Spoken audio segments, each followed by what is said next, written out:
Hello, welcome to the channel. Subscribe, leave a like, and don't forget to write a comment. Enjoy watching. I didn't cry when I read her message. I just sat there, blinking at the blue bubble glowing against the dark of my screen, wondering for a moment if she really meant it, or if this was just her usual brand of sarcasm that always walked the line between cruel and I'm just joking. It was nearly 6 in the evening, and I was still in leggings and an oversized hoodie, hair up in a half-damp bun from the rushed shower I'd taken after a full day of pitching, coding, and emailing potential investors who, up until now, had barely returned my calls. I had completely forgotten about the dinner until my stomach growled, and somewhere in the middle of searching for food delivery apps on my phone, the message from Lindsay popped up like a slap. "It's just for the successful ones tonight, sorry." That damned smiley face. That smug, passive-aggressive punctuation mark that somehow made it worse than if she had just said, "Don't come." I stared at it for a few seconds longer than I should have, feeling the familiar sting rise up from somewhere in my chest, a mix of old bruises and fresh resentment. I didn't text back. I didn't ask what she meant because I already knew. I wasn't invited. Not because they forgot, not because the house was too full, but because I didn't meet the threshold anymore. I was, by their standards, unsuccessful. I hadn't been back to my parents' place in over a year, not since Christmas, when Lindsay gave a tearful toast about her new partnership at her PR firm, and Mom wept like someone had just announced the birth of royalty. I had brought a bottle of nice wine. Actually nice, not gas station nice, but no one opened it. They poured whatever white my dad had chilling in the fridge, and when I tried to talk about my startup, about the sleepless nights and the slow but steady traction we were gaining in the AI for supply chain space, Dad had nodded absently and said, "That's nice, honey, but are you still looking for a real job?" Lindsay had laughed like that was just a dadism. I had smiled like I didn't mind. And then I had driven home and cried in the parking garage because it had been a year since I left my finance job and still, I hadn't made it. But tonight, it hit differently. Maybe it was because I hadn't even been given the courtesy of a fake excuse. No, "Oh, we assumed you were busy." No, it was last minute. Just Lindsay, cutting me out with a single sentence dressed up in glittering cruelty. I was frozen for a moment, holding the phone like it had burned me. Then I set it down, slowly, like it might explode if I moved too fast. I opened my laptop. My email was blinking with the subject line I had been waiting for all week. Acquisition proposal, final offer. My heart kicked up in my chest, but I didn't celebrate, not yet. I tapped through the attached documents, fingers moving from years of practice, eyes scanning numbers and clauses and names. This wasn't just another offer, this was it. The one we had quietly dreamed about. The kind that changes lives, that makes the pain and doubt and ramen noodles worth it. My co-founder, Elena, had texted me earlier in all caps. "They're ready to move," but I hadn't wanted to believe it until I saw the signatures. I opened a new tab and ordered pad thai from the cheap place 2 blocks away. I didn't even look at the menu. I just needed something hot and comforting, something I could eat alone on my couch, while the rest of my family toasted success with rosé and catered appetizers. The food arrived 20 minutes later. I tipped the delivery guy too much and didn't care. I sat on the couch, bare feet tucked under me, laptop open, the documents glowing softly in the dark. I scrolled down to the part that mattered. The valuation. 120 million. I blinked again, like maybe I had misread. I hadn't. That was the number. My startup, the one no one in my family took seriously, had just been acquired for $120 million by a Fortune 500 company with a 6-letter name and a reputation for swallowing tech startups whole. I didn't feel triumphant. I didn't laugh or cheer. I just leaned back and let the silence wrap around me like a heavy coat. I was alone, no champagne, no congratulatory hugs, just pad thai and the low hum of the fridge in the kitchen. My phone buzzed again. Another message from Lindsay, no doubt sending selfies from the dinner table, where the lighting was always perfect, and the laughter always sounded like a sitcom. I didn't look. Instead, I reached for my glass of water, took a slow sip, and clicked sign. The email sent with a satisfying whoosh, final and irreversible. My company was no longer mine. My future was. I closed the laptop, exhaled, and turned on the news, needing some kind of noise to fill the room. The anchor was talking about the stock market, boring stuff. Then came the teaser. Coming up next, how a female founder in California just closed one of the largest deals in Q2. You'll never guess which company it was. I froze. The screen flickered to a photo. It was mine, my headshot. The one Elena forced me to update last year, my face smiling awkwardly, was now under the headline, Startup sells for 120 M. Meet the woman who made it happen. I started to laugh. Not loud, not manic, just a slow, disbelieving chuckle that bubbled up from somewhere deep and tired. I watched as the anchor said my name, first and last, and suddenly the silence didn't feel so heavy anymore. By the time the credits rolled, my phone was buzzing nonstop. Emails, texts, LinkedIn requests, missed calls, I didn't pick up a single one. I just sat there, finishing my dinner, watching the notification count rise, and thinking not about my parents or Lindsay or what they were saying now. I was thinking about tomorrow, because the real dinner hadn't started yet. There's a certain kind of silence that only exists in families like mine, not the peaceful kind that comes after a good meal or a shared laugh, but the brittle, echoing quiet that falls between people who no longer see each other clearly, and maybe never did. I woke the morning after the news broke to that kind of silence, not from my inbox, which had exploded with congratulations and media requests, and old coworkers suddenly rediscovering my number, but from my family, who, despite the story running in full color across every finance page in the country, hadn't said a word.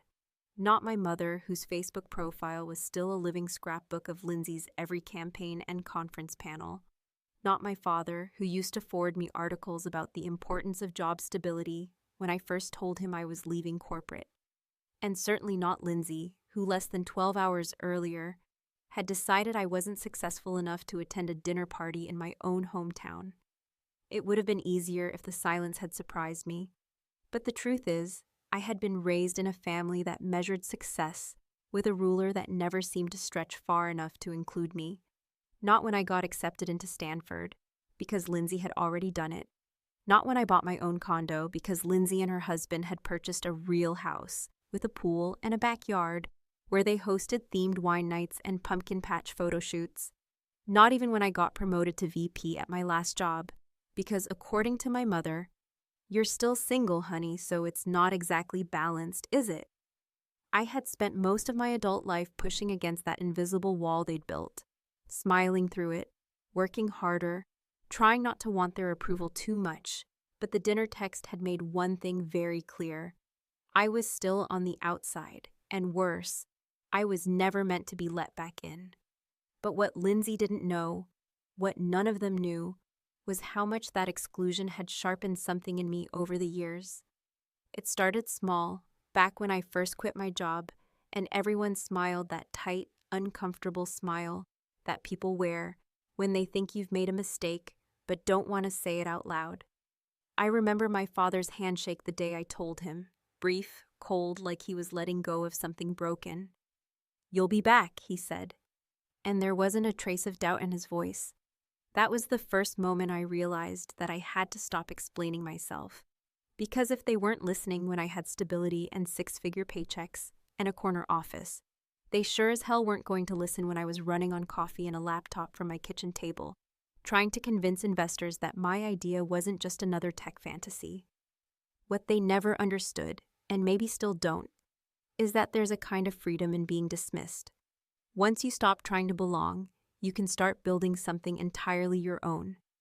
My startup didn't begin with a grand vision or millions in seed funding. It started because Elena and I were working at the same company and kept noticing the same inefficiencies in supply chain forecasting, the same avoidable disasters that cost businesses millions, and the same arrogant managers who waved it off as just the way things are. We spent nights after work sketching models on napkins, testing early versions on used laptops, and pitching to investors who smiled politely and said we were too early stage. We worked holidays, we coded through birthdays, we watched friends get married, have kids, buy houses, while we barely managed to scrape enough revenue to pay contractors and keep the lights on. And through all of it, I said nothing to my family, because every time I tried to share even a sliver of what I was building, they looked at me like I was speaking a different language. My mother once asked if I had thought about applying to Facebook instead. Just until you figure things out.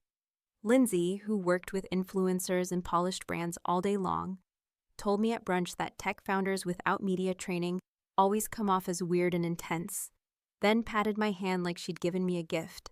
I smiled, paid the bill, and went back to work. Because I knew deep down that success wasn't going to look the way they expected it to. It wasn't going to come in a ribbon-tied press release or a holiday card brag. It was going to come late, quiet, maybe even when they had already stopped watching. So when the news finally hit, when my name and face were suddenly being broadcast next to a number they couldn't ignore, I didn't expect an apology, but I did expect something. Instead, I got a Facebook post. My mother had uploaded a carousel of photos from the dinner the night before. Lindsay beaming in a cream-colored dress, champagne glasses raised, candles flickering. The caption read, "So proud of our girl, a well-deserved celebration with the people who make us proud every day." The people who make us proud. No mention of me, not even a footnote, not even a comment beneath the post acknowledging the story that had just broken nationwide. I scrolled down, heart thudding in that slow, cold way it does when disappointment no longer surprises you, but still finds new ways to hurt. Among the comments from her bridge club friends and cousins and church acquaintances, one stood out. A woman I didn't recognize had written, "Where's Natalie? I thought she lived nearby." And my mother, the woman who once packed my lunch every day with handwritten notes, who cried at my high school graduation, who drove 2 hours to bring me soup when I got the flu in college, she replied with 5 words. She's doing her own thing.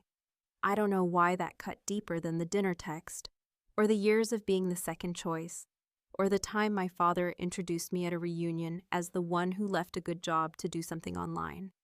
But it did, because in that moment I realized something irreversible had happened. I had finally succeeded in a way they could not ignore, and still they chose to. And that's when it shifted. Not the pain, I was used to that, but the clarity. I wasn't going to fight for a seat at their table anymore. I wasn't going to show up at the next event, smiling like I hadn't seen the comments. I wasn't going to let them pretend that everything was fine now that I was doing well. Because the truth was, I had outgrown them.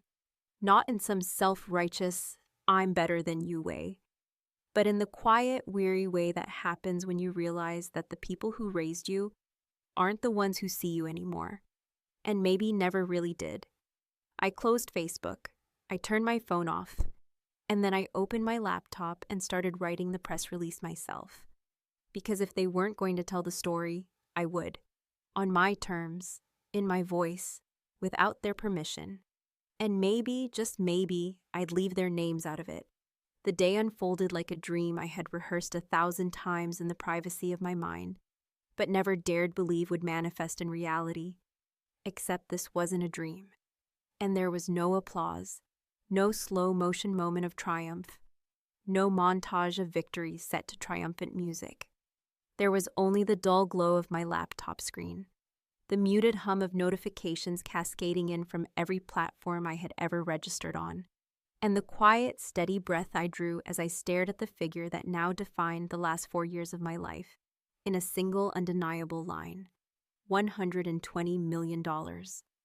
It was strange how easily the world shifted in an instant, how quickly the impossible becomes ordinary when it's suddenly true, how something you've poured your blood and hours and youth into, something no one else believed in, something even you doubted more than once, could overnight become a headline, a valuation, a symbol of validation in the eyes of people who once dismissed you like background noise at a party they forgot they invited you to.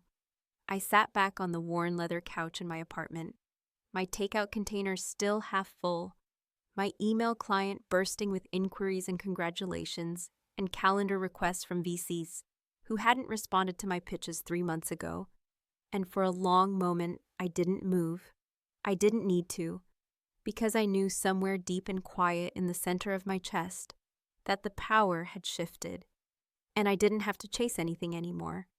The CNBC piece had dropped at 7:43 in the morning, a full hour earlier than the embargo I'd agreed to with the acquiring company, which meant someone on the inside had tipped them off, probably in exchange for a future favor or a cushy analyst role, or a moment of relevance in an industry that devours names and spits them out as acronyms.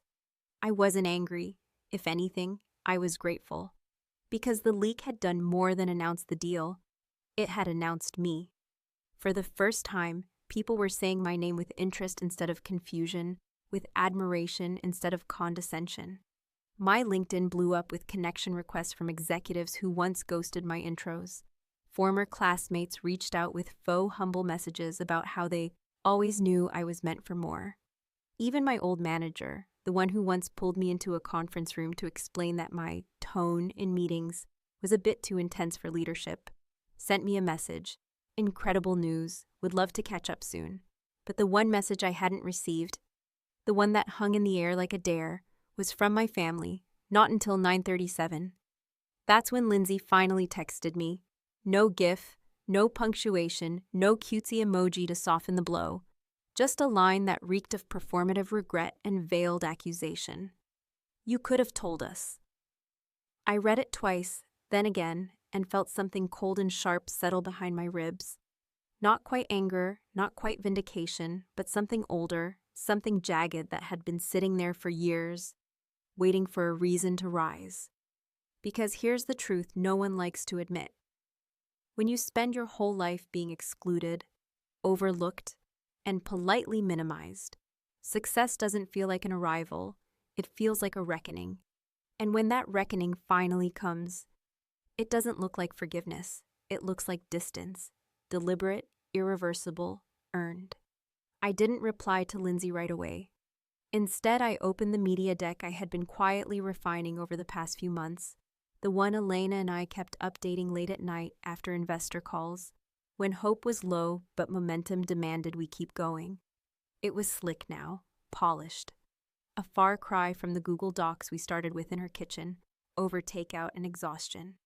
And on the first slide, next to our logo and mission statement, was a photo of us smiling, not the kind of smile you wear for family portraits, but the raw, almost delirious joy of two women who had clawed their way through rejection, burnout, and financial terror, and somehow, impossibly, made it to the other side.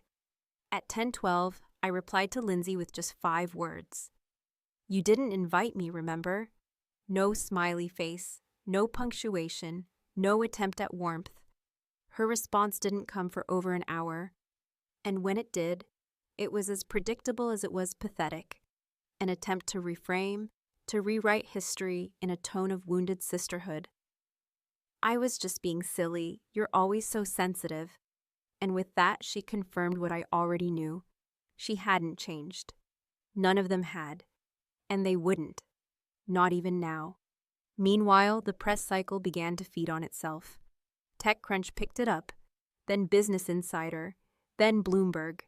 Each headline more breathless than the last, marveling at the fact that 2 female founders had bootstrapped a company through pandemic-era uncertainty, cracked a sector dominated by legacy logistics players, and closed a 9-figure deal without ever raising traditional venture capital. They called us underdogs, trailblazers, the future of predictive analytics, and other titles that sounded thrilling until you realized they were all written by people who had no idea how many times we had almost shut down the company entirely, how often I had skipped meals to pay freelancers, or how lonely it felt to keep building when no one else saw what you saw. I should have felt triumphant, should have celebrated, should have called my mother and told her, in exact figures, just how real my work had turned out to be.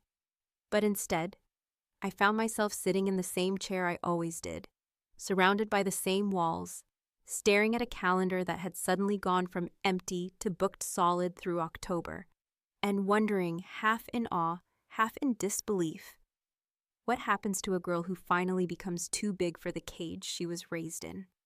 At 11:45, my phone rang. I didn't recognize the number, but I answered anyway. "Ms. Carter," the voice on the other end said, crisp and rehearsed. "This is Diane Richards with the Today Show. We'd love to bring you on this week. Talk about the deal, your journey. People are inspired." Inspired. That word. I agreed, politely, professionally, then hung up and stared out the window at the skyline I had stopped noticing months ago. The sun was high. The street below bustled like nothing had changed. But everything had. Not because I'd made it, but because finally they all knew I had.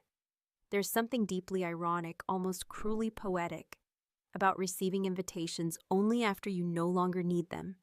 Like being offered an umbrella after the storm has passed, or being praised by people who once saw your silence as a flaw, rather than the discipline it took to keep going when no one clapped, no one watched, and no one believed.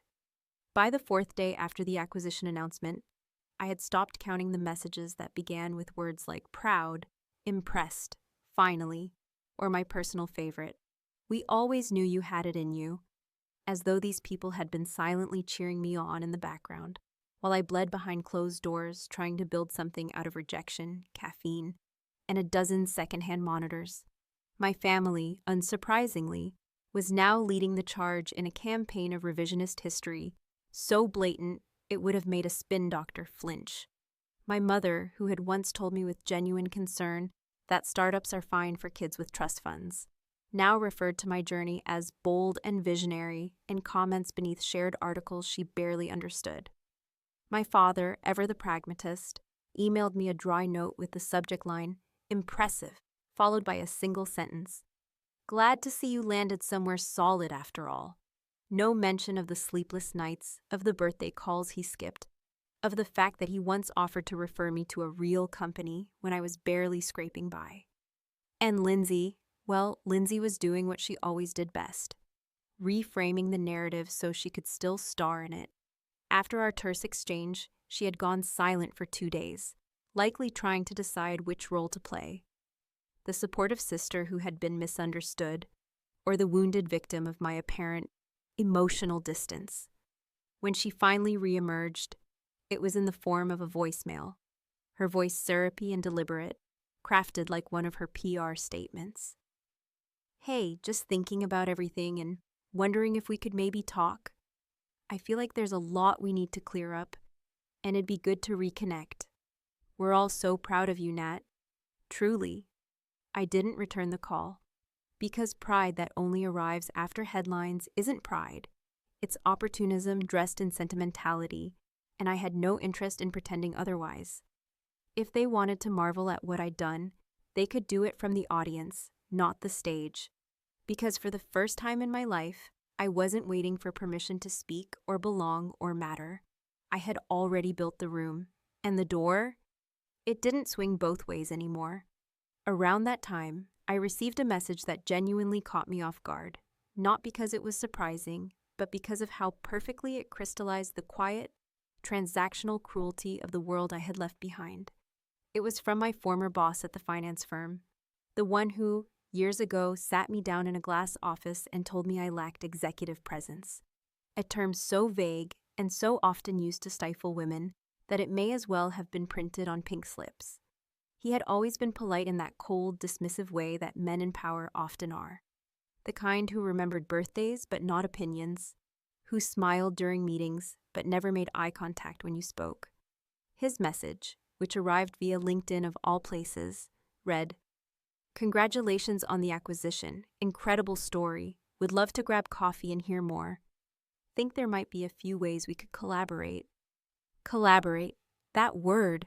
It was surreal to see it in reference to me from someone who once made it clear that I was only valuable when I was silent, agreeable, and several seats removed from strategy. I stared at the message, reread it 3 times, then opened my calendar and scheduled the coffee. 2 days later, at the upscale downtown cafe where he always used to take clients, the kind of place with overpriced flat whites and reclaimed wood tables, designed to impress without looking like it was trying to. When I walked in, he was already there, standing to greet me with that same professional smile, eyes scanning me for signs of change, as though trying to reconcile the girl who once fetched quarterly reports with the woman who now controlled an algorithm that Fortune 500 companies were scrambling to license. He ordered a cortado. I asked for water. He launched into small talk, how the industry had shifted, how proud he was to see someone from our firm making waves, how he always believed in unconventional thinkers, a lie so transparent I nearly laughed. Then he pivoted, as I knew he would, to the pitch, some half-baked idea about a strategic partnership between my new parent company and his consultancy group, how we could create synergy between legacy financial models and predictive systems, how our shared history made this the perfect match. I listened, nodded, waited. And then, when he finished, I leaned forward, looked him squarely in the eye, and said with a voice as calm as it was deliberate, "I already signed, with someone else, months ago, but thank you for confirming I made the right call." The silence that followed was exquisite. He tried to recover, of course, muttered something about future opportunities, left his card on the table like it was a gift. I didn't take it. I left that cafe without looking back. And later that evening, I called my lawyer, not to undo anything, but to adjust a single clause in the NDA Elena and I had signed before the acquisition. I wanted the option to name one individual, just one, not to shame, not to sue, but to state a simple fact, on record, in the press, that the algorithm they were now licensing to optimize global shipping chains had been dismissed by a firm executive who once told me to stick to the communication decks. My lawyer hesitated. "Are you sure you want to go public with a name?" I was quiet for a beat, then said, "Dead sure." Because sometimes the best revenge isn't loud, it isn't petty, it isn't even personal. Sometimes it's just letting them see what you built without them, and making damn sure they know that they don't get to benefit from it now. Not after what they said, not after how they treated you, not after they left you out again. And especially not now that the table you built is far too valuable for their RSVP. There's a peculiar kind of stillness that settles after the noise crests. A quiet that isn't peaceful but charged, almost electric, like the space between lightning and thunder, where you know something has struck, but you haven't yet heard the consequences. Only in this case, the storm wasn't outcome, and the aftermath wasn't destruction, but a slow unraveling of everything that had once felt fixed, permanent, and untouchable. The morning after the press release went live, with my name explicitly listed as the architect behind the supply chain algorithm that had already begun reshaping how mid-size manufacturers anticipated global disruptions, I woke up to a phone so overwhelmed with notifications that it buzzed continuously for almost 6 minutes without pause, as if the device itself were struggling to catch its breath in the wake of what I had unleashed.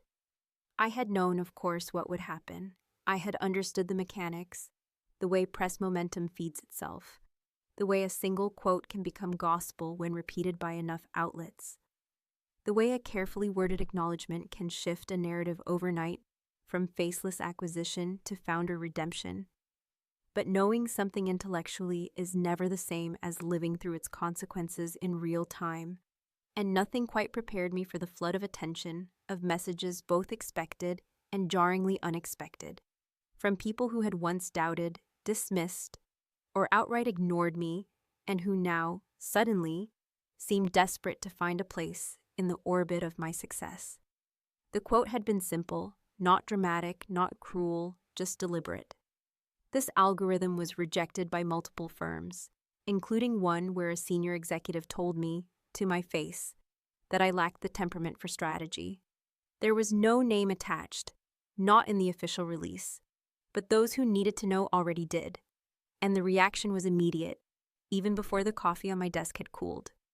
My former firm, blindsided and scrambling, issued a vague statement about reaffirming their commitment to diverse leadership, which only made the story snowball further as journalists began digging, cross-referencing my work history, connecting timelines, and confirming what most insiders already suspected.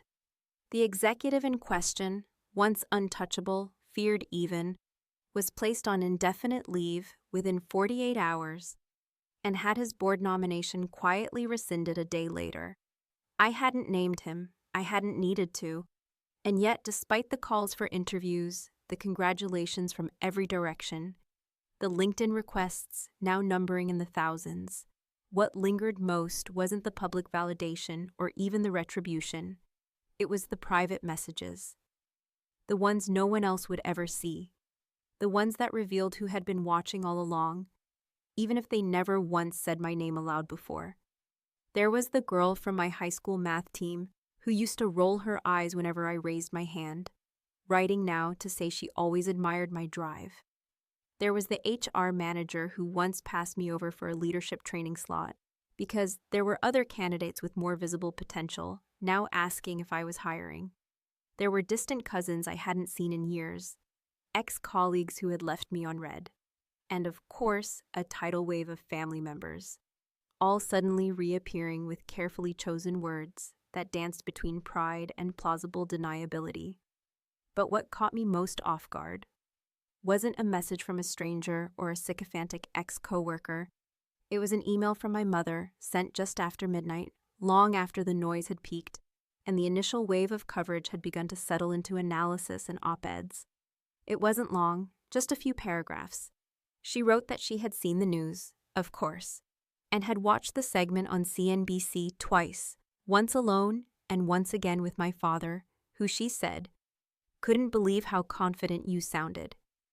She mentioned Lindsay vaguely, saying only that she feels terrible for how things were worded, and asked, in the soft, evasive way of someone unaccustomed to apology, if maybe we could all have a meal together soon, just the family, just to talk. She signed off with, "We're proud of you. We always were, even if we didn't say it well." I stared at that sentence for a long time, feeling nothing at first, then everything all at once. Years of conversations that never happened, birthdays celebrated in silence, phone calls that ended too early or never began at all. I thought about the version of me that would have leapt at that invitation, desperate for belonging, hungry for acknowledgement from people who never really saw me outside of the role they'd assigned, the one who drifted too far, the one who worked too much, the one who, in their words, always had something to prove. And then I thought about who I had become without their approval, who I had built myself into, not in spite of the silence, but because of it. I didn't reply, not right away. Instead, I booked a last-minute flight to Italy, just me, no assistant, no calendar blocks, no press briefings. I left instructions with Elena to handle onboarding with the new company and told her, quite simply, that I needed to be unreachable for 2 weeks. She understood. Of course she did. She had been there for the nights when my hands shook from stress, when my voice cracked mid-pitch, when we counted every dollar like it might disappear. If anyone had earned silence with me, it was her. On the plane, I opened my laptop just once, only to look at the final draft of an op-ed I'd been asked to write for one of the major business magazines. I reread it with fresh eyes, wondering if I still believed every word. Most of it, I did. The ending, though, it didn't sit right, so I rewrote it. I replaced the final line, the one that read, "Success is sweetest when it's shared," with something simpler, something harder, something more honest. Success isn't an invitation back to the table that once excluded you. It's the quiet realization that you've built a life they can't access, even with a +1. When I landed in Rome, my phone buzzed with a new message from Lindsay. One line. "We're planning something big for Thanksgiving. Hope you'll come." I didn't open it. I just looked out the window of the cab, at the golden haze of a country that didn't know me, didn't want anything from me, and didn't care about algorithms or headshots or family dinners. And for the first time in years, I felt free. Not in a dramatic, cinematic way, not in a way that begged for applause, but in the quiet, undeniable certainty that I had finally walked through every locked door they built for me and left it swinging behind me,